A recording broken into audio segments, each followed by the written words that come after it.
Hi, this is Janice Malone from ELA Seminars.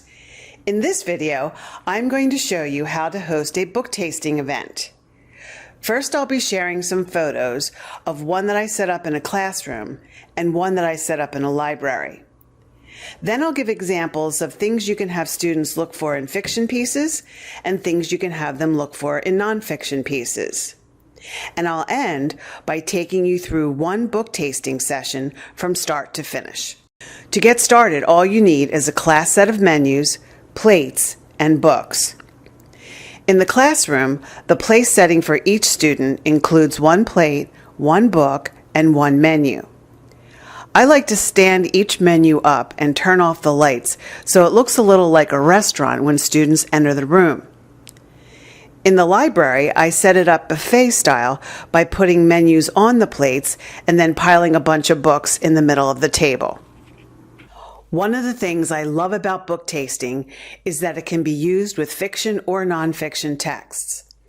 If I'm running a fiction event, I might tell students to write a 1 or 2 line review, or just make a list of favorite lines, or identify author's craft techniques, or even go on a grammar hunt for whatever the skill of the week is. When I host a nonfiction event, students might record discussion-worthy quotes, or look for evidence of author bias, or locate transition words and phrases. Or maybe I'll ask them to identify facts as either interesting or important. Now let's take a look at a typical book tasting event lesson. The first thing you have to do is tell students what they will be on the lookout for during the event.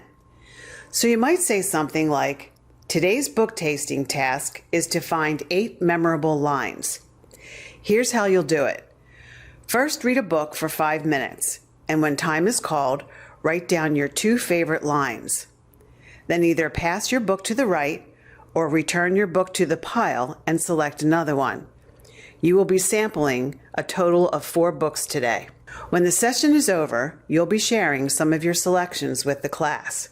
That's when we'll talk about what made those lines stand out for you, or what technique the author might have used to get your attention. I sometimes collect the student responses and use them as exit tickets or as assessment pieces, but most of the time I have students keep the menu covers so they can continue to add inserts. Students will then be able to use completed inserts as reference tools or as writing springboards for future assignments. Remember, the only materials you need to host your own book tasting event are menus, plates, and books. And if you'd like to use any of the materials shown in this demo, you'll find links to them below the video.